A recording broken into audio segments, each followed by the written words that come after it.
నమస్కారం. నేను ఈరోజు మళ్ళీ ఇసుక గురించి చెప్తున్నా. మొత్తం తాడిపత్రి కాన్స్టిట్యున్సీలో ఒక 25 మందే ఇసుక దొలుకుండేది. వాళ్ళందరూ నాకు ఆప్తులు. 5 ఏళ్ళు నాతో పాటు కష్టపడిన వాళ్ళు. నేను మళ్ళీ కోరుకుంటాను, మానుకోండి. మీకు ఒకరికైనా డబ్బులు అంటే 2,50,000 మంది ఉంటే ఓటర్లే, 25 మందికి ఇదే. దూరం చేసుకోవద్దండి. దయచేసి మీరంతా నా కోసం 5 ఏళ్ళు కష్టపడ్డారు. నేను గ్రీన్ ట్రిబ్యునల్ పోయినా, సుప్రీంకోర్టుకు పోయినా, హైకోర్టుకు పోయినా, ఆదివారం ఏసీబీ వాళ్ళు వచ్చి అంతా ఎంక్వైరీ చేసుకొని పోయినారు. దయచేసి వచ్చేది మీకేమీ లేదు. ఇంకోటి చెప్తున్నా, టిప్పర్ ఓనర్లో మీ బండ్లు బయటికి రావు. ఎక్కడన్నా పోయి తోలుకోండి, నా కాన్స్టిట్యూన్సీలో తోలొద్దండి. దయచేసి చెప్తున్నా. బాగలేదు. మీరే డబ్బులు చేసుకోవాలనా? నేను ఎంత పోగొట్టుకున్నా అయితే నేను చేసుకోమంటారా?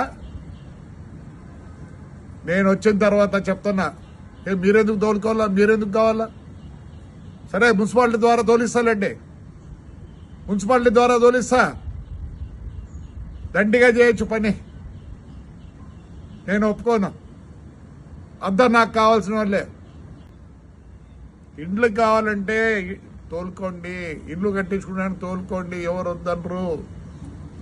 మీరు తోలి మీరు డబ్బులు చేసుకోవాలి. ఎందుకు చేసుకోవాలి? నేను చేసుకుంటానండి, నేను చేసుకుంటా.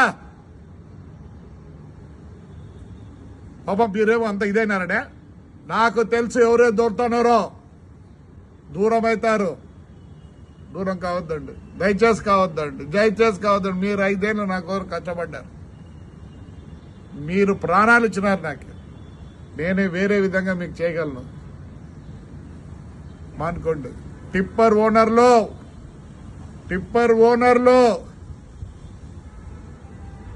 మీరు వచ్చి పోయినారని కెమెరాలో కనిపించింది. మీరు యాడున్నా వదిలిపెట్టండి. టిప్పర్లు తెచ్చి వదలరు. టిప్పర్లో ఏమి చెప్పండి. ఏమి ఆ 25 మందికి అంత అవస్థ? బతకలేకున్నారా? ఒక పని చేద్దాండి, అంతా కలిసి మున్సిపాలిటీకి ఇద్దాం. మున్సిపాలిటీ అన్నా బాగుపడుతుంది. ప్రతిసారి రోడ్లు వేద్దాం, ప్రతిసారి ఈ పైప్ లైన్లు వేద్దాం, అన్నీ చేస్తాం. దయచేసి అంతా మీరు నాకు ఆప్తులు, నాకు ప్రాణాలు ఇచ్చేవాళ్ళు. మానుకోండి. దూరం కావద్దండి. మీరే ఇన్ని రోజులు నన్ను కాపాడినారు. దయచేసి మళ్ళీ రిక్వెస్ట్ చేస్తాను, నాకు దూరం కావద్దండి. ఇసుక వలన దూరం కావద్దండి. మీరైనా షౌకర్లు కావాల్సిందే. 2,50,000 మంది ఓటర్లు ఉండే స్థలంలో 25 మంది షౌకర్లు కావాలా? ఎందుకు కావాలా? నేను నష్టపోయినా, నేను చేసుకుంటాను. అట్టయితే నాకొద్దు. ఎంక్వైరీ జరుగుతుంది. నేను 5 ఏళ్ళు పోరాడినా. కావాలంటే పోయి పొప్పూరులో అడగండి, ఎంక్వైరీకి వచ్చినారు లేదో. ఇప్పుడు నెల్లూరులో చేస్తున్నారు.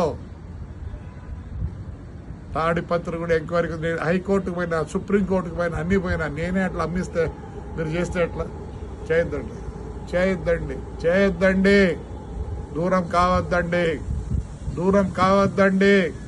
మీరు నాకు కావాలా? మీకు నిజంగా కష్టం ఉంటే ఏదో వేరే ఆలోచిద్దాం. దయచేసి చేయొద్దండి.